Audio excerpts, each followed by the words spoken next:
Hello and welcome to Madrasapattinam. நிறைய பேர் வந்து உங்களோட சஜஷன்ஸ்லாம் கொடுத்துருந்தீங்க, என்ன பேர் வைக்கலாம் அப்படின்னு கேட்டதுக்கு. அதுல மத்ராசப்பட்டினம் வந்து நிறைய பேர் சூஸ் பண்ணியிருந்தீங்க. பட் எனக்கு அது ரொம்ப பெர்டினென்ட்டா தோணுச்சு, மட்ராசப்பட்டினம் தான் இது டைட்டில் வைக்கணும் அப்படின்னு. ஏன்னா 2 டெஸ்ட் விளையாடுறோம் சென்னையில. யூசுவலா சென்னையில வந்து இந்த மாதிரிலாம் ஒரு வென்யூல 2 டெஸ்ட்லாம் நடக்கவே நடக்காது இந்தியாவில். பட் இந்த தடவை 2 டெஸ்ட் ஒரு வென்யூல, இங்க 2 டெஸ்ட், அகமதாபாத்ல 2 டெஸ்ட். இதுல என்ன சிக்னிபிகன்ஸ் அப்படின்னு பார்த்தோம் அப்படின்னா, எதனால மத்ராசப்பட்டினம் அப்படின்னு நம்ம ஃபர்ஸ்ட் பார்க்கலாம். மத்ராசப்பட்டினம்னா என்ன அப்படின்னா ஒரு டிஸ்ட்ரிக்ட். அது பேசிக்கா வந்து ஒரு கிராமம். பழைய காலத்துல 1600ஸ்ல அப்ப வந்து அது ஒரு வில்லேஜா இருந்த இடம். அப்புறமா ஈஸ்ட் இந்தியா கம்பெனி வந்த உடனே அவங்க ரூல் பண்ணும்போது அதை அப்படியே மெட்ராஸ் அப்படின்னு ஷார்ட் ஆகிட்டாங்க. அப்புறம் 1996ல மெட்ராஸ்ல சென்னை ஆயிடுச்சு. இதெல்லாம் ஊருக்கே தெரிஞ்சதே. ஆனா மத்ராசப்பட்டினம்ல என்ன மோஸ்ட் ஃபேமஸ்? எனக்கு இந்த பூக்கள் பூக்கும் தருணம் அப்படின்னு சொல்ற மாதிரி என்னோட first memory, I want jack back into that memory அப்படின்னு சொல்லலாம்.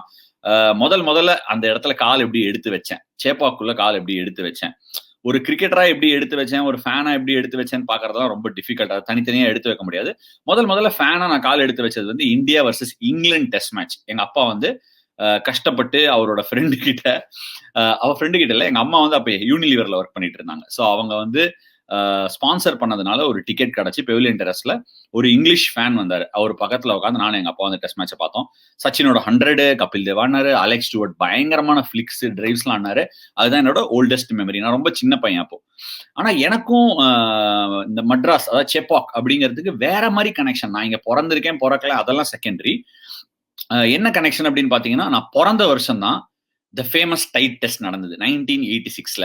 1986ல நடந்த அந்த ஐகானிக் டெஸ்ட் மேட்சை பத்தி எவ்வளவு தடவை எங்க அப்பா சொல்லியிருக்காரு. டெஸ்ட் மேட்ச் விளையாடும் போல என்கிட்ட சொல்லுவாரு, தெரியுமா நீ பிறந்த வருஷத்துல இந்த ஐகானிக் டெஸ்ட் மேட்ச் நடந்தது அப்படின்னு சொல்லுவாரு.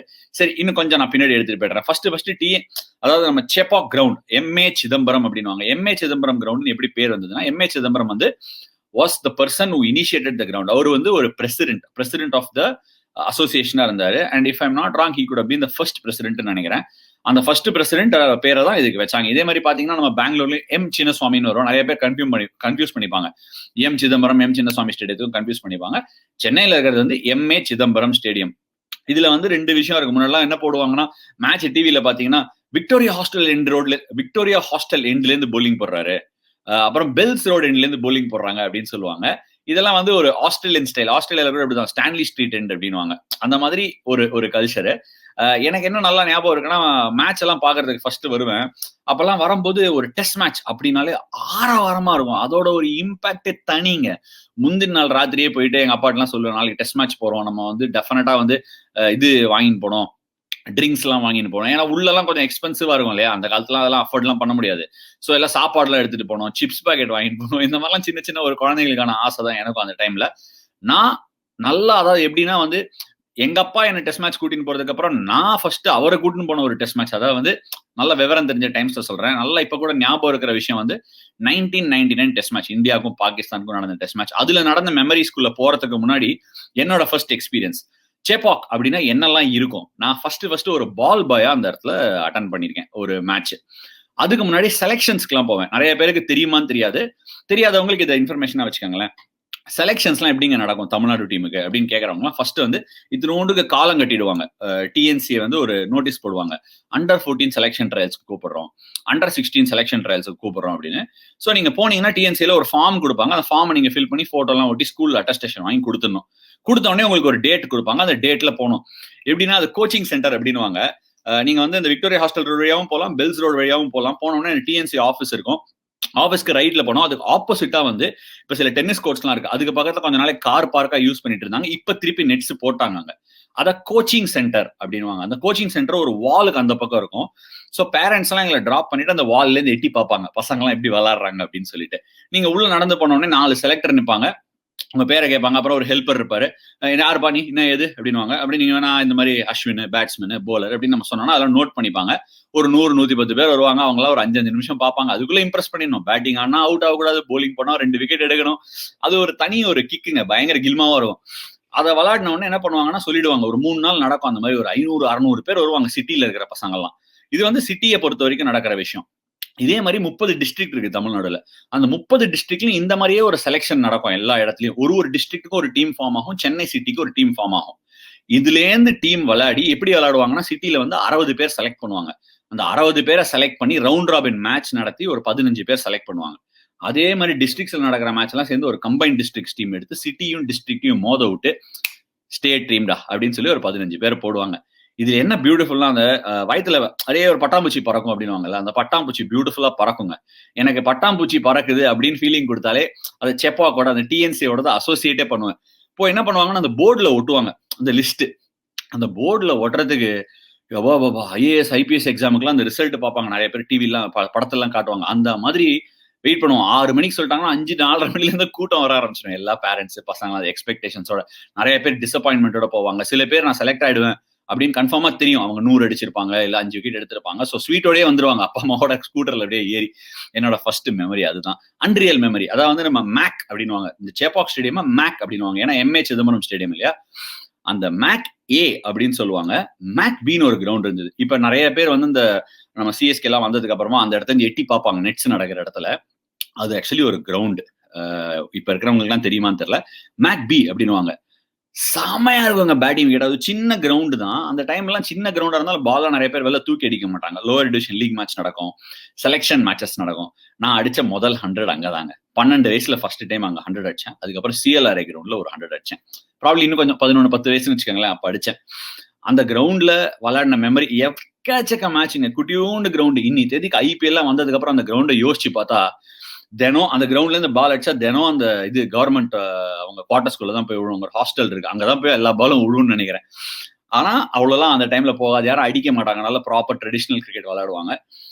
ஸோ அந்த மேக் பி கிரவுண்ட்ல இருந்து என்ன ஒரு பியூட்டி அப்படின்னா, அங்கேருந்து எங்களுக்குலாம் ஒரு எக்ஸைட்மெண்ட். அந்த மேக் பில மேட்ச் ஆடலாம், அங்க படி ஒன்று இருக்கும் முன்னாடி. அந்த படி வழியா ஏறி போனீங்கன்னா டி ஸ்டாண்ட்குள்ள போயிடுவீங்க. டி ஸ்டாண்ட் மேலேந்து அந்த சேப்பாக் கிரவுண்டை பாக்குறதே ஒரு பயங்கரமான ஒரு ஃபீலிங். அப்ப சேப்பாக் கிரவுண்ட் எப்படி இருக்கும்னா, பிச்சு நல்லா எலிவேட்டடா மேல இருக்கும். இப்படி இருக்கும், அப்படியே ஒரு என்ன சொல்றது, ஒரு மலை மாதிரி இருக்கும் கிரவுண்டே. இப்படி ஒரு ஸ்லோப்பியா இருக்கும். அந்த ஸ்லோப்ல வந்து நான் முதல் முறை சேப்பாக்ல மேட்ச் ஆடும்போது ஃபர்ஸ்ட் டைம் ஒரு 15, 16 வயசு பையன் மேட்ச் ஆடும்போது பேட்டிங் ஆடணும்னா அந்த மிட் விக்கெட் டீப் மிட் விக்கெட்ல இருக்கிற ஃபீல்டர் கால் வரைக்கும் முட்டி வரைக்கும் தெரியாது. அவ்வளோ ஸ்லோப் இருக்கும். அண்ட் அந்த பவுன்ஸ் அதெல்லாம் பயங்கரமா இருக்கும். ஒரு தடவை வந்து இந்த மாதிரி ஏதோ ஒரு மேட்ச் நாங்க ஆட போனோம், ஒரு ஸ்கூல் மேட்ச் ஏதோ. அந்த பக்கம் ஒரு மேட்ச் நடந்துட்டு இருக்கு. I think if I'm not wrong, north zone versus west zone நினைக்கிறேன். சச்சினும் கபில் தேவும் மோதுறாங்க, ஏதோ துலீப் டிராஃபி கேம். இங்க மேட்ச் நடந்துன்னு இருக்கு. அவுட் ஆயிட்டு எல்லாம் போய் அந்த மேட்சை பார்த்துனாங்க. சச்சின் அதுலயே ஒரு 100 அடிச்சார் அந்த டைம்ல, கூட நல்லா ஞாபகம் இருக்கு. அப்போ வந்து எனக்கு நல்லா விவிடா இன்னும் நினைவுல இருக்கிற ஒரு விஷயம் என்னன்னா, அங்க வந்து சேப்பாக்ல மேட்ச் அப்படின்னு சொன்னீங்கன்னா ஒரு கடலை வைக்கிறார் ஒருவர். அவர் பேர் முன்சாமி. அந்த முன்சாமிங்கிறவர் ரொம்ப ஃபேமஸான ஒரு மனுஷன். பாவம் அவர் இப்ப உயிரோட இல்ல. அப்ப ரொம்ப யங்ஸ்டர் தான் அவர். என்ன சொல்றது, பெரிய வயசு ஒன்னும் ஆகாமலே பாவம் இறந்து போயிட்டாரு. அவரை வந்து எப்படின்னா எல்லா கிரிக்கெட்டரையும் தெரியும் அவருக்கு. 12 வயசுல 19 வயசு வரைக்கும் தமிழ்நாடு விளையாடுறவங்க எல்லாரையும் தெரியும். சில சமயம் அட்வைஸ் எல்லாம் கொடுப்பாரு, உங்களுக்கு வேணா பால் எல்லாம் கூட போடுவாரு. அதெல்லாம் ஒரு குளோரியஸ் டைம்ஸுங்க. அந்த டைம்ஸ்ல இருந்து என்னன்னா, அந்த பால் பாயா சொன்னேன் இல்லையா, சேலஞ்சர் டிராஃபி ஒன்று நடக்கும். இந்தியா ஏ, இந்தியா பி நடக்கும். கங்குலி ஆடுறாரு, தினேஷ் மோங்கி ஆடுறாரு, ஹேமங் ஆடுறாரு, ஃபுல்லா எல்லாரும் ஆடுறாங்க. அப்போ ஒரு 14 வயசு பையன் அந்த டிஷர்ட் கொடுப்பாங்க. நம்ம போய் பால் எடுத்து அவங்க கிட்ட போயிட்டு பால் எல்லாம் போடுவோம். அதெல்லாம் ஒரு ஃபேசினேஷன். லஞ்ச் பிரேக்குக்கு வந்து ஒரு ஓரமா உட்காந்து வச்சு பொட்டலம் கொடுப்பாங்க சாப்பிட்றதுக்கு. இப்ப இருக்கிற மாதிரி ட்ரெஸ்ஸிங் ரூம் கிடையாது. அந்த என்ன சொல்றது, இப்ப முன்னாடி வந்துருச்சு ட்ரெஸ்ஸிங் ரூம். முன்னாடி அப்படியே உள்ள போகும் ட்ரெஸ்ஸிங் ரூம். அந்த எம்சிசி கிளப் இருக்குல்ல, கிரேட்டஸ்ட் கிளப், அந்த கிளப்புக்குள்ளதான் உள்ள போக முடியும்னு கூட எனக்குலாம் தோணுது கிடையாது. இன்னைக்கு நான் அதோட மெம்பர். டெஸ்ட் கிரிக்கெட் விளையாண்டிங்கன்னா அதுக்கு மெம்பர்ஷிப் கிடைக்கும். இந்த கிளப்புக்குலாம் நம்ம விடுவாங்களா அப்படின்லாம் யோசிச்சிருக்கேன் 13, 12 வயசுல. அந்த உள்ளுக்குள்ள நுழைஞ்சு போனீங்கன்னா ட்ரெஸ்ஸிங் ரூம். இந்தியன் பிளேஸ்லாம் வந்து அந்த ட்ரெஸ்ஸிங் ரூம்குள்ள ஓடிடுவாங்க. பால் பாய்லாம் ஆட்டோகிராஃப் கேட்பாங்க, எல்லாம் ஸ்பெக்டேட்டர்ஸ் எல்லாம் வருவாங்கன்னு கடகடன்னு ஓடிடுவாங்க. இப்ப கூட ஞாபகம் இருக்கு, அஜித் அகர்கர் அவர் தான் நான் வாங்கின ஃபர்ஸ்ட் ஆட்டோகிராஃப் பால் பாயா இருந்துட்டு. ஒரு பேப்பரை தூக்கி ஓடினேன், சச்சின் கிட்ட வாங்கிடலாம் அப்படின்னு சொல்லிட்டு. சச்சின் டக்குன்னு உள்ள ஓடி போயிட்டாரு. கடைசியா இவர் ஒருத்தர் தான் மாட்டினாரு. ஒரே போலீஸ் கூட்டம் அப்படியே இருந்தது. அவர் அப்படியே ஒரு வாட்டி பிடிச்சி ஆட்டோகிராஃப் கிட்ட அப்படியே கோமா திரும்பினாரு. திரும்பிட்ட சின்ன பையன் பார்த்தோன்னே டக்குன்னு எடுத்து அப்படியே சைன் பண்ணாரு. அப்பதான் அஜித் அகர்கர் வராரு டீமுக்குள்ள. அந்த மாதிரி ஏதோ ஒரு சுச்சுவேஷன். சைன் பண்ணி கொடுத்து அப்படியே தலையை லைட்டா அப்படி பிரஷ் பண்ணிட்டு போனாரு. அது என்னோட ஃபர்ஸ்ட் மெமரி. அந்த ட்ரெஸ்ஸிங் ரூம்குள்ள நம்ம போக முடியுமா அப்படின்னு யோசிச்சேன். அப்புறம் கிளப் கிரிக்கெட் விளையாடினேன் சென்னையில. ஸோ அந்த ட்ரெஸ்ஸிங் ரூம்குள்ள போனேன். இப்ப ட்ரெஸ்ஸிங் ரூம் நிறைய மாறிடுச்சு. சிஎஸ்கேவோட ஆனர்ஸ் போர்டுலாம் இருக்கும் ஒரு சைட்ல. அது சிஎஸ்கேவோட dressing room. But international test மேட்சஸ்க்கு அப்படின்னு ஒன்றும் பெரிய ஆனர்ஸ் போர்டு கிடையாது. அது கூடிய சீக்கிரம் வைக்கணும் அப்படிங்கிறது என்னோட ஆசை. டெஃபினட்டா நான் அதை பரிந்துரைப்பேன் அசோசியேஷன்ல வைக்கணும் அப்படின்னு சொல்லிட்டு. இன்னொரு பியூட்டிஃபுல்லான திங் ஆனா அசோசியேஷன்ல என்ன அப்படின்னா, அந்த காலத்திலே ஆனர்ஸ் போர்டு வச்சிருந்தாங்க. எதுக்குன்னு பாத்தீங்கன்னா, school cricketer of the year, collegiate cricketer of the year. இந்தியாவுக்கு தமிழ்நாட்டுல இருந்து யாராவது விளையாடினா அவங்க போட்டோ எல்லாம் ஓட்டுவாங்க. அது அசோசியேஷனுக்குள்ள இருக்கும். நீங்க அந்த டிஎன்சி ஆஃபீஸ்க்குள்ள போனா மட்டும்தான் அதை பார்க்க முடியும். இந்த 2 dressing room side by side இருக்கும். பெரிய ட்ரெஸ்ஸிங் ரூம்ஸ் கிடையாது. ஓகே, ஓரளவுக்கு டீசென்ட் சைஸான ட்ரெஸ்ஸிங் ரூம், ஒரு 15-16 பிளேயர்ஸை மட்டும்தான் இது பண்ண முடியும். பிசியோ ரூம் தனியா இருக்கும். ஹோம் ட்ரெஸ்ஸிங் ரூம்ல ஒரு ஜிம் அட்டாச்சா இருக்கும். அந்த ஜிம்மை நீங்க வேணா யூஸ் பண்ணிக்கலாம். இப்ப கோவிட் காலத்தினால கொஞ்சம் அது பழுது அடிஞ்சு போயிருக்கும். ஆப்வியஸ்லி அது ரீஃபர்பிஷ் பண்ற மாதிரி ஒரு சிச்சுவேஷன் வரும். ஆனா என்ன ஒரு பியூட்டி அப்படின்னா, சேப்பாக்ல முன்னாடி வந்து அப்படியே ஒரு இது மாதிரி இருக்கும், ஒரு ஃபர்னஸ் மாதிரி இருக்கும், ஒரு லெட் அவுட்டே இருக்காது. அதாவது காத்தே அடிக்காது, வேர்த்து ஊத்தும் சேப்பாக்ல. நீங்க உள்ள விளையாடினீங்க அப்படின்னா சாயந்தரம் வரத்துக்குள்ள 2-3 கிலோ எல்லாம் குறைஞ்சிரும். சேவாக் அது ஒரு 300 அடிச்சிருப்பார் சவுத் ஆப்பிரிக்காவோட. அந்த மேட்ச் ஐ திங்க் நீல் மெக்கன்சியோ யாரோ நினைக்கிறேன், ஒரு ரன் அடிப்பாரு கொஞ்சம் சவுத் ஆப்பிரிக்காக்கு. அவர் கார்த்தால இருந்து மத்தியானம் வரைக்கும் பேட்டிங் ஆடுவாரு. 4.5 கிலோ லூஸ் பண்ணிடுவாரு பேட்டிங் ஆடி, அவ்வளவு வேர்க்கும். ஆனா என்ன ஒண்ணு பண்ணாங்கன்னா, அதுக்கப்புறம் ரீபில்ட் பண்ணாங்க கிரவுண்ட, நல்லா வென்டிலேஷன் விட்டுட்டு. அதுக்கப்புறம் ஒரு நல்ல கிராஸ் பிரீஸ் அடிக்க ஆரம்பிச்சு, அந்த சி பிரீஸ், லேண்ட் பிரீஸ் வாங்க, அது நல்லா கிரவுண்ட் த்ரூவா போக ஆரம்பிச்சது. இப்ப கூட வெயில் காலங்கள்ல நாங்க கிளப் கிரிக்கெட் ஆடுறோம், ரஞ்சி டிராஃபி ஆடுறோம் அப்படின்னா ஜூன் ஜூலைக்கு அப்புறமாலாம் ரொம்ப டிஃபிகல்ட்டா இருக்கும் விளையாடுறதுக்கு. செம்ம வெயில் அடிக்கும். Chennai one of the most hostile conditions to play அந்த மாதிரி டைம்ஸ்ல. சரி, இதெல்லாம் என்னோட ஃபர்ஸ்ட் எக்ஸ்பீரியன்ஸை பத்தி நான் பேசினேன். கோச்சிங் சென்டர் பத்தி சொன்னேன், மேக்பி சொன்னேன். இப்ப மேக்பியை வந்து ஃபுல்லாவே அது கிரவுண்டா எடுத்துட்டு ஃபுல்லா நெட் ஃபெசிலிட்டி ஆகிட்டாங்க. பக்கத்துலயே ஒரு இண்டோர் இருக்கு. அந்த சைடு உங்களுக்கு டிஎன்சி கிளப் இருக்கு. அங்க வந்து என்னன்னா ஸ்விம்மிங் பூல் அதெல்லாம் கிடைக்கும். பட் பெருசா தமிழ்நாடு பிளேயர்ஸ் யாரும் அதுல மெம்பர்ஷிப் கிடையாது. சரி, தமிழ்நாடு பிளேயர்ஸ் அப்படின்னு சொன்ன உடனே சொல்ல வேண்டிய நேரம் வந்துருச்சு. அவுட்ஸ்டாண்டிங்கா ஒரு செகண்ட் டைட்டில் அடிச்சிருக்காங்க என்னோட தமிழ்நாடு ஃபெலோ டீம்மேட்ஸ். 2006-07 இனாகரல் எடிஷன்ல நாங்க அடிச்சோம். அதுக்கப்புறம் இந்த வருஷம் அடிச்சிருக்கோம். இதுல ஒரு சிக்னிபிகன்ஸ் என்னன்னா, 2 தடவையும் தினேஷ் தான் கேப்டன் இருந்திருக்காரு. அந்த தடவை ராமன் கோச், இப்ப டிவாசு கோச். இவர் டிவாசு கோச்சிங் ஜாப்ஸ் போன வருஷம் தான் எடுத்தாரு. 3 ஃபைனலுங்க. ரஞ்சி டிராஃபி மட்டும் தான் மிஸ் பண்ணிருக்காரு. போன வருஷம் விஜய் ஹசாரே ஃபைனல், சையத் முஷ்டாக் அலி ஃபைனல், இந்த திருப்பி சையத் முஷ்டாக் அலி ஃபைனல் ஜெயிச்சிட்டோம். டி வாசு அப்படி யாருன்னு பாத்தீங்கன்னா திவாகர் வாசுன்னு சொல்லிட்டு, அவர் கொஞ்சம் ஸ்லைட்லி ஓல்டர் டைம், என்னோட ஜென்ரேஷனுக்கு முந்தின ஜென்ரேஷன் பிளேயர். ரொம்ப பெரிய பிளேயர்னு சொல்லுவாங்க. இந்தியாவோட கட்ட ரொம்ப மைல் இறகளை மிஸ் பண்ணிட்டாரு அப்படின்னு சொல்லுவாங்க. லெஃப்ட் ஆர்ம் ஃபாஸ்ட் போலிங் போடுவாரு, பேட்டிங் ஆடுவார், லெஃப்ட் ஆர்ம் ஸ்பின்னும் போடுவார் வேணும்னா. அண்ட் ஒரு ஆல்ரவுண்ட் கிரிக்கெட்டர். எத்தனையோ கிரிக்கெட்டர்ஸ் இன்னைக்கு விளையாடுற நானு, முரளி விஜய், எங்களுக்குலாம் அவர் ஒரு மென்டார். ஆழ்வார் பெட்சிசின்னு ஒரு டீம் ரன் பண்ணுவாங்க கிளப்ல. அதுல அவர் மட்டும் தான் சீனியர் கிரிக்கெட்டர். மற்ற எல்லாரும் சின்ன பசங்களை வச்சு குரூம் பண்ணுவாரு. இன்ஃபேக்ட் அட் சம் ஸ்டேஜ் தினேஷை கூட பண்ணியிருக்காரு. எனக்கு தினேஷ் பத்தி தெரியல, பட் நான் விஜய்லாம் அவருக்கு தான் விளையாடி வந்தோம். So great man, well done was sir, well done Dinesh, congratulations team Tamil Nadu, very happy and very proud. சரி, இப்போ அடுத்து நம்ம வந்து சேப்பாக், இதுக்கும் டெஸ்ட் மேட்ச்க்கும் என்ன சிக்னிபிகன்ஸ்?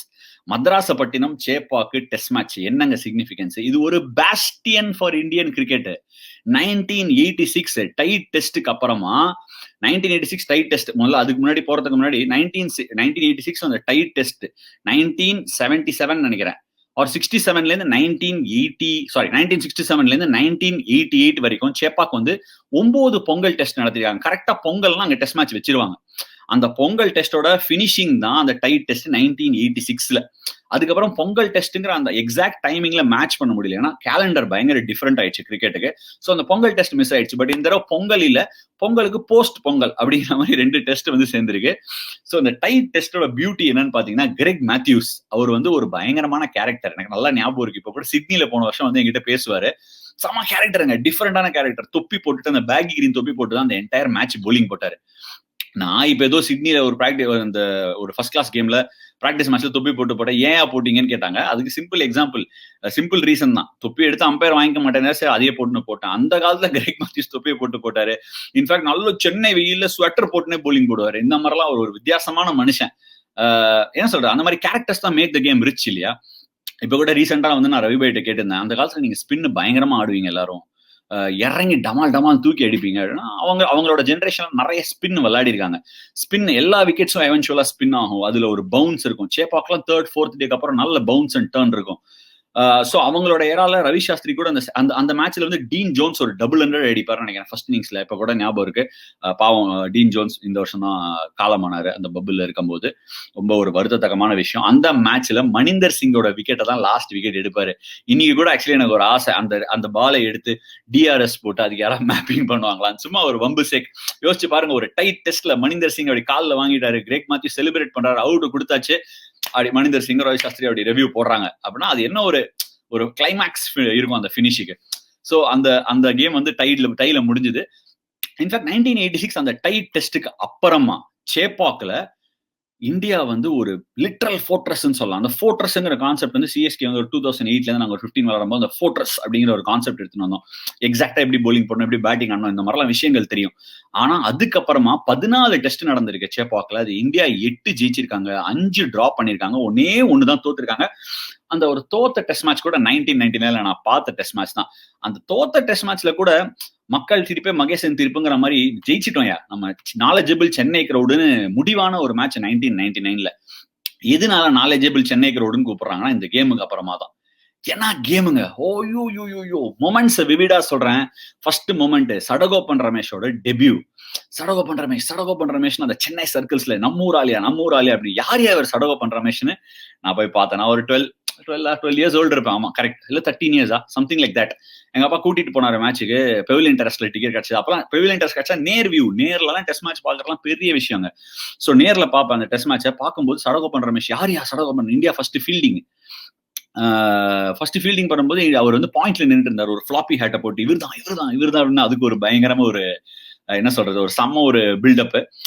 சடகோபன் ரமேஷோட இன்னும் கூட ஞாபகம் இருக்கு. வசீம் அக்ரம், ஷோயப் அக்தர், வக்கார் யூனிஸ், சக்லேன் முஸ்டாக். ஷோயப் அக்தர் அந்த மேட்ச் ஆடலன்னு நினைக்கிறேன். ஆனா இஃப் ஐம் நாட் ராங் அந்த மேட்ச் விளையாடல. பட் அந்த அக்ரமன் யூனிஸ் ஆடுறதுலாம் ஒன்றும் சாமானியமான விஷயம் இல்ல. அப்படி ஓடி வசீம் அக்ரம் போடுவார் ஃபர்ஸ்ட் ஓவர். அப்படி நடராஜர் மாதிரி கால் அப்படி தூக்கி டக் அப்படின்னு ஒரு ஃபிளிக். அவ்வளோ டைம் இருந்தது அவர் பார்க்கும்போது. பா என்ன ஒரு அக்கரம் இப்படி ஆடுறாரு அப்படின்னு சொல்லி ஒரு இன்ஸ்பிரேஷனல் மூமெண்ட் அவர் சடகோபன் ரமேஷ் ஆடுறத பார்த்து. லேட்டர் ஆன் சடகோபன் ரமேஷோட நான் கிளப் கிரிக்கெட் ஷேர் பண்ணிருக்கேன். என்ன பிளேயர், என்ன மனுஷன், என்ன சென்ஸ் ஆஃப் ஹியூமர், சான்ஸே கிடையாதுங்க அவரு. God to give it to him. So அது என்னோட ஃபர்ஸ்ட் மொமெண்ட் அந்த 99 டெஸ்ட் மேட்ச்ல ஞாபகம் இருக்கிற ஒரு மொமெண்ட்.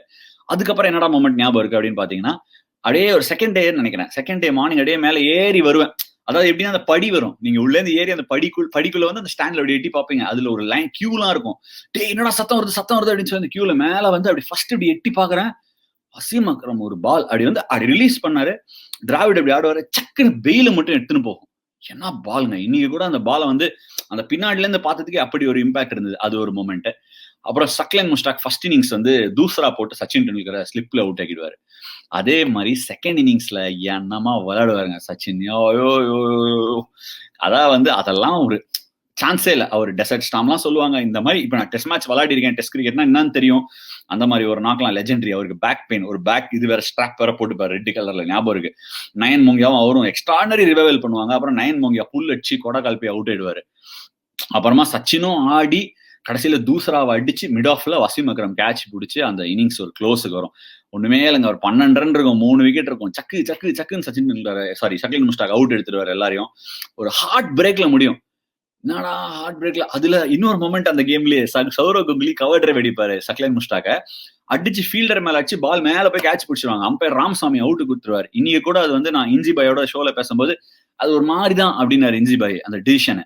அவர் ராமசாமி அப்படியே நடந்து வருவாரு. மொத்த கிரௌடு எங்க ஸ்டாண்டுல பாட்டிலால டங்குன்னு சத்தம் போட்டுட்டே வந்து ராமசாமி டவுன் அப்படின்னு கத்துவாங்க. அந்த அதெல்லாம் நானும் அதை கத்துனேன் கூட தெரியல. அப்படி ஒரு fan moment, crazy fan moment.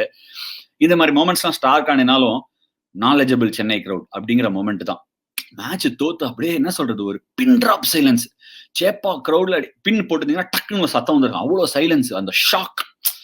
அடி என்னடா ஐயோ ஜெயிக்கிற மேட்ச் ஒரு மாதிரி தோக்க போயிட்டோமே அப்படிங்கிற மாதிரி ஒரு சவுண்ட்ல இருந்து சடனா பாகிஸ்தான் என்ன பண்ணாங்க, வசீம் அக்ரம் திரும்பி கை தட்டினாரு. அப்படியே எல்லாம் பண்ண உடனே அவங்க நடந்து வர ஆரம்பிச்சோடனே கிரௌடு கை தட்ட ஆரம்பிச்சாங்க. அவங்களுக்கு என்னன்னே புரியல, என்னடா இந்தியாவில் இப்படி ஒரு ரிசப்ஷன் கிடைக்குதுன்னு சொல்லிட்டு அவங்க கிரவுண்ட் ஒரு லேப் அடிச்சாங்க. They went around the ground for standing ovation. எனக்கு தெரிஞ்சு கிரிக்கெட் தான் இன்னைக்கு ரியல் வின்னர் அப்படின்னு சொல்லக்கூடிய ஒரு மொமெண்ட். ஒரு அவுட் ஸ்டாண்டிங் டெஸ்ட் மேட்ச். இந்த டெஸ்ட் மேட்ச்ல இன்னொரு மொமெண்ட் சொல்லணும். சாரி தப்பா நினைச்சுக்காதீங்க, டெஸ்ட் மேட்ச் திருப்பி பேசுறேன். யூசுப் யுஹானா 2 இன்னிங்ஸ் யூசுப் யுஹானா பேட்டிங் ஆனார்னா டைம் மிஷின்ல ஏதோ பேட்டிங் ஆடுற மாதிரி இருக்கும். நீ இருடா, நீ போடு, நான் ஆடுறேன், எனக்கு நீ போட்டு விட்டுரு, நான் வந்து டீ குடிச்சிட்டு ஆடுறேன் அப்படின்னு தான் பேட்டிங் ஆடுவார். அவர் பேட்டிங் என்னமா ஆடுவாரு. இன்சமாவும் அவரும் ஒரே டைம்ல பேட்டிங் ஆனா இவனுங்க என்னைக்கிடா அவுட் ஆவாங்க அந்த மாதிரி ஒரு ஃபீலிங். சச்சின் 2 இன்னிங்ஸும், first innings LBW, second innings round the leg sweep அடிச்சு போல்டு. பக்கத்துல போய் லஞ்ச் சாப்பிட்டு வரதுக்குள்ள ஓன்னு சத்தம் வந்து பார்த்தா round stumps bowled Yousuf Youhana. அப்ப முகமது யூசுப் கிடையாது, ஒரு யூசுப் யுஹானா வேற. ஒரு SS பேடை கட்டின்னு வருவாரு. செமையா இருக்குங்க பாக்குறதுக்கு. Those are golden days of cricket. சரி, 99 டெஸ்ட் மேட்ச் நம்ம ரீலிவ் பண்ணிட்டோம். இந்த மாதிரி டெஸ்ட் மேட்ச் எல்லாத்தையும் ரீலிவ் பண்ணலாம். எக்ஸ்ட்ராடனரி சீரிஸ் 99 முடிஞ்சது. உடனே 2001 ஈடன் கார்டன்ஸ்ல இந்தியா ஜெயிச்சுட்டு சேப்பாக்கு வராங்க. எபிக் டிசைடர், சீரிஸ் டிசைடருக்கு. ஹேடன் வந்து போலன்னு பொழக்கிறான். ஆனா சைட் ஸ்டாண்ட் இந்த டிக்கெட் கிடைக்கல. எங்க அம்மா கம்பெனி சைட் ஸ்டாண்ட் டிக்கெட் தான் கிடைச்சது. ஹேடன் இறங்கி ஃபர்ஸ்ட் ஹர்பஜன் போடார் ஓவர் தி ஸ்டம்ப்ஸ், இறங்கி சிப் அண்ட் சார்ஜ் 6. என்னடா இப்படி ஆடுறான் ஹேடன் அப்படின்னு நினைச்சு டபுள் 100. ஆனா டபுள் 100 அடிச்சாலும் 380 கிட்ட தான் அடிப்பாங்க. திருப்பி இந்தியா வந்து ஆஸ் யூஷுவல் கடார் முடார் ஆடுவாங்க. லக்ஷ்மண் வேற செம்ம ஃபார்ம், சச்சின் வேற ரன் அடிப்பாரு. பஜ்ஜி வந்து 15 விக்கெட் எடுக்கிற விக்கெட் எல்லாம் பஜ்ஜி தான் எடுப்பாரு. அதுல ஒரு சம மொமெண்ட். பஜ்ஜி என்ன பண்ணுவாரு, சைராஜ் பவுத்தலே போலிங்ல ஒரு கேட்ச் விட்டுருவாரு. சைராஜ் பவுத்தலே போலிங்ல கேட்ச் விட்டுருவாரு. ஹேடாஸ் தான் நினைக்கிறேன். அதுக்கப்புறமா பஜ்ஜி போலிங்ல அவர் ஒரு கேட்ச் பிடிப்பார் சைராஜ் பவுத்தலே. அப்ப உடனே பஜ்ஜி போயிட்டு அவர்கிட்ட, சாரி மச்சி நான் அந்த மாதிரி கேட்ச் விட்டேன், தப்பா நினைச்சுக்காது, நீ என்ன கேட்ச் விட்ட, அந்த மாதிரி ஒரு ஃபீலிங். அந்த குட் மொமெண்ட்ஸ் தான் இப்ப மிஸ்ஸிங் ஆக்சுவலா. அது ரொம்ப நல்லா இருக்கும் பாக்குறதுக்கு. அந்த மொமெண்ட் எனக்கு நல்ல விவிடா ஞாபகம் இருக்கு. அந்த டெஸ்ட்ல வந்து அந்த டெஸ்ட் சீரீஸே பிலாங்ஸ் டு ஹர்பஜன். பாத்தீங்களா, கேஜி பேட் தூக்கின்னு வராரு. அந்த கேஜிங்கிற கம்பெனில இந்த பேட்ஸ் இப்ப வருது இல்ல, கிட்டு வருது இல்ல, அதுதான் எனக்கு டக்கு ஞாபகம் இருக்கு. அவர் பேட்ல இருந்தா வின்னிங் ரன் வேற வந்தது. எக்ஸ்ட்ரானரிங்க. மெக்ரா என்ன போலிங் போடுவாரு, கடைசி வரைக்கும் ஃபைட் பண்ணுவார் மெக்ரா. அந்த ரிவர்ஸ் ஸ்விங், சேனல், சேப்பாக் விக்கெட்லாம் அப்போ, இப்பெல்லாம் கொஞ்சம் லாஸ்ட் ஒரு 10 இயர்ஸா ரொம்ப ஸ்லோ ஆயிடுச்சுங்க. அப்பெல்லாம் வந்து சும்மா இந்தியாஸ் ஆஸ்திரேலியன் விக்கெட்னு சொல்லலாம். சேப்பாக்க அடிச்சு பறந்துன்னு போகும் கீப்பருக்கு கேரி. எவ்வளவு அது பிளாட்டா ஒயிட்டா இருக்கும், ஆனா செம்ம கேரி, செம்ம பவுன்ஸ் இருக்கும். அது வந்து திருப்பி ரிவைவ் ஆற மாதிரி ஒரு ஃபீலிங் இருக்கு இப்போ ஆஃப் லேட். பாப்பா எப்படி போகுதுன்னு. 2001 முடிஞ்சிருச்சு. இதுக்கப்புறம் சில அடுத்த சீரிஸ் பாத்தீங்கன்னா இதே மாதிரி ஆஸ்திரேலியா வருவாங்க. சேவாக் வந்து 155 அடிப்பார் ஆஸ்திரேலியாக்கு அகேன்ஸ்டா. அங்கேருந்து வந்து அனில் பாய் வந்து அதான் அவங்க 136 நோலாஸ் இருப்பாங்க, 235 ஆல்அவுட். அனில் பாய் 7 விக்கெட் எடுப்பாரு. நமக்கு வந்து சேஸ் இருக்கும். பார்த்தா முந்தின நாளே சேவாக் வந்து அடிப்பாரு. 4th டே ஈவினிங், 5th டே ஃபுல்லா மழை வந்து வாஷ் அவுட் ஆயிடுச்சு மேட்ச். ஜெயிக்க வேண்டிய மேட்ச் நம்ம கையில இருந்து வெளில போயிடுச்சு. அது ஒரு டெஸ்ட் மேட்ச். அதுதான் அந்த 5 டிரால அதுவும் ஒரு டிரா. அதுக்கப்புறம் அடுத்த டிரா என்னன்னு பாத்தீங்கன்னா சவுத் ஆப்பிரிக்கா வந்தாங்க இந்தியாவுக்கு. கேட்கவா வேணும், இவர் வந்து எப்படின்னா இந்த பேட்ஸ்மேன் பத்தி சொல்லணும்னா வெறும் பியூர் என்டர்டெய்னருங்க. கம்ப்ளீட்டா டிரான்ஸ்ஃபார்ம் பண்ணிட்டாரு கேமே. வாத்தி கமிங் அப்படிங்கிற ஒரு மியூசிக் போனோம்னா அது வீரேந்தர் சேவாக்கு போட்டே ஆகணும். சரி, பை தி வே மாஸ்டர் பார்த்துட்டேன். ஓ வேற லெவல் மாசுங்க. பாட்டுக்கு என்ன டான்ஸ், விஜய் சேதுபதி, விஜய் சான்ஸ் இல்லை. நான் டோட்டலி ப்ளோன் அவே. எல்லாரும் படத்தை பார்த்து இங்க குறை அங்க குறைலாம் சொல்லலாம். நான் டோட்டலா என்ஜாய் பண்ணேன், நோ டவுட் அபவுட் இட். ஆனா இங்க வாத்தி யாரு அப்படின்னு பாத்தீங்கன்னா இவர் நம்ம வாத்தி தான், வீரேந்தர் சேவாக் தான். 2 300 அடிச்சிருக்காரு. ஒரு 300 சென்னையில ட்ரீட் வச்சாரு. மேட்ச் டிரா ஆயிடுச்சு. இருந்தாலும் மக்கா என்டினியை தூக்கி 6 அடிக்கிறது, இந்த பக்கம் டேல்ஸ்டனை தூக்கி அடிக்கிறது, எல்லாம் மாத்தி மாத்தி அடிச்சு அவர் ஒரு கலக்கினாரு. அதுக்கப்புறமா the most memorable test match வந்து கொஞ்சம் தண்ணியெல்லாம் விட தூக்கினேன் அந்த மேட்சுக்கு. Last day 384 chasing. Last day 384 கிடையாது, ஃபைனல் இன்னிங்ஸ் 384 சேசிங் சேப்பாக்ல. என்னடா பண்ண போறாங்க, எப்படா டிராக் ஆட போறாங்க அப்படின்னு யோசிக்கும் போது சாயந்தரம் வாத்திக்கு ஒரு தனி பிளான். எல்லாரும் ஒரு பக்கம் பிளான், இவருக்கு ஒரு பிளான். முந்தினாலே ஒரு டமால் டமால் டமால் டமால் ஒரு 80 120 for 1 தலைவர் திருப்பி பொழந்தாரு. 120 for 1 நினைக்கிறேன். அந்த பக்கம் கௌதி ஆடின்னு இருப்பாரு, இவர் அவுட் ஆயிடுவார் நினைக்கிறேன். பாத்தீங்களா, 83 or 68. அடுத்த நாள் சேஸே ஓப்பன் ஆயிடுச்சு. 120 அடிச்சதுக்கு அப்புறம் சேஸ் திடீர்னு 380 தேவைப்படுறது, திடீர்னு பார்த்தா 250 தான் தேவைப்படுது, 260 தான் தேவைப்படுது. அடுத்த நாள் மாஸ்டர் கிளாஸ். சச்சினும் யுவராஜ் சிங் பார்ட்னர்ஷிப். சச்சின் டெண்டுல்கர் வேற மாதிரி ஆடுவாருங்க. மாண்டி பனசாரியும் கிராம் ஸ்வானியும் என்ன வேணா சொல்லலாம். 5th டே பிச், அவ்வளவுதான் பீரியட். அதுல ஒன்றும் பேசுறதுக்கு ஒன்றும் இதுவே இல்லை. அதுக்கப்புறம் நெக்ஸ்ட் டெக்கேடுக்கு நம்ம மூவ் பண்ணிடலாம். நெக்ஸ்ட் டெக்கேட் பாத்தீங்கன்னா நான் விளையாடின மொதல் டெஸ்ட் மேட்ச். இந்த கிரவுண்ட்ல நம்மளும் டெஸ்ட் மேட்ச் விளையாடுவோமா அப்படின்னு நினைச்சு சிஎஸ்கேக்கு விளையாடி முடிச்சு விளையாண்டதுக்கு அப்புறம் இவர் T20 புல்லர் தாங்க, இவர் டெஸ்ட் எல்லாம் விளையாடுவாரா அப்படின்னு எத்தனை பேர் டவுட் பண்ணி சேப்பாக்லேயே டெஸ்ட் மேட்ச் ஆடின இந்த ஒரு டெஸ்ட் தான் என்னோட லைஃப்லயே என்ன சொல்றது ஒரு கிரேட்டஸ்ட் மொமெண்ட்னு சொல்லலாம். அந்த கிரவுண்ட்ல டெஸ்ட் மேட்ச் விளையாடணுங்கிறது வந்து எல்லா தமிழ்நாடு கிரிக்கெட்டருக்கும் ஒரு ட்ரீமா இருக்கும். விளையாடினது மட்டும் இல்லாம 12 wicket in very first home test எடுத்து, ஷேன் வாட்சனை 2 வாட்டி எடுத்தேன், மைக்கேல் கிளார்க்க செகண்ட் இன்னிங்ஸ்ல அவுட் எடுத்தேன். இதெல்லாம் எடுத்தா கூட இதெல்லாம் என்னோட பர்சனல் ஃபீலிங்கு. ஆனா மொமெண்ட் ஆஃப் த மேட்ச் அப்படின்னு பார்த்தா மாய்சஸ் ஹென்ரிகஸ் வந்து ஃபர்ஸ்ட் இன்னிங்ஸ்ல அப்படி எல்லா பவுலர்ஸும் டயர்டாடியே ஆம்பிள் பண்ணி வந்து போடுவாரு. எம்எஸ் தோனி ஆடினே இருப்பாரு. திடீர்னு பொசுக்குன்னு இறங்கி டமால் லாங் ஆஃப் பேல 6 அடிச்சிருவாரு. உட்காந்து பார்த்துனே இருப்போம். நானும் கோலி 100 அடிப்பாரு, அதெல்லாம் ஓகே. இவரும் டபுள் 100. ஆனா அந்த moment that really shifted the கேம்னா மாய்சஸ் ஹென்ரிகஸ் வந்து அப்படியே ஆம்பிள் பண்ணி போடுவாரு. 5th பவுலர் கபால் இறங்கி மிட் ஆஃப் மேல 6 அடிச்சிருவாரு. அடிச்சோன்னே அப்படி எங்க ட்ரெஸ்ஸிங் ரூமே ஒரு சார்ஜ் ஆயிடும். என்னடா அப்படின்னு அங்க ஆரம்பிப்பாருங்க ஒரு அட்டாக். இது வாத்தி கம்மிங் இல்ல, இது வாத்தி ரெய்டு. அடி வச்சு சேதச்சிருவாரு. டபுள் 100 நோ டைம்ல. புவனேஸ்வர் குமார் ஒரு 30 கேமை செட்டப் பண்ணி செகண்ட் இன்னிங்ஸ் ஆல்மோஸ்ட் நம்ம வந்து இன்னிங்ஸ் டிஃபீட் பண்ண வேண்டிய சூழ்நிலையில இருந்து மாய்சஸ் ஹென்ரிகஸ் திருப்பி ஒரு ஃபைட் பேக் கொடுத்து 50 ரன் சேஸ் பண்ணுவோம். சச்சின் போயிட்டு சச்சின் 2 6 அப்படியே நின்னட்ல லாங் ஆஃப் மேல ஒரு 6, மிட் விக்கெட் மேல ஒரு 6, game over, game set and match, first test win Border Gavaskar டிராஃபில. இது one of the greatest moment. அதுக்கப்புறம் வந்து நம்ம கருண் நாயர் 2016ல ஸ்வெப்ட் இஸ் வே டு 100. அதை என்ன சொல்றது, apart from Sehwag the only triple centurion in Indian cricket. அது ஒரு 2016ல KL ராகுல் வேற 199 அடிச்சு பாவம் பாயிண்ட்ல கேட்ச் ஆடுவார் அதில் ரஷீத் போலிங்ல. Memorable test win 4-0 close out பண்ணுவோம். ஜட்டு வேற 7 விக்கெட் லாஸ்ட் டே எடுப்பாரு. இது வந்து இதெல்லாம் சென்னையில நடந்த test matches. Some of the greatest test மேட்சஸ்க்கு இது ஒரு வென்யூங்க. Extraordinary test venue. கிரௌடோட பார்த்தா வேற மாதிரி இருக்கும், கிரௌட் இல்லாம பார்த்தாலும் வேற மாதிரி டெஸ்ட் மேட்ச் தான் இது. டெஃபினட்டா I am looking forward to this particular series. நீங்களும் மட்ராசப்பட்டினத்துல இந்த Aadukalam series on Chepauk enjoy பண்ணிருப்பீங்கன்னு நினைக்கிறேன். அடுத்த ஆடுகளம் one of the greatest grounds, Ahmedabad, biggest ground இந்த வேர்ல்டுங்கிறாங்க, பிக்கெஸ்ட் ஸ்டேடியம் இந்த வேர்ல்டுங்கிறாங்க, கிரவுண்ட்றாங்க, வேர்ல்டு ட்ரெஸ்ஸிங் ரூம்ங்கிறாங்க. Totally keen to go and C.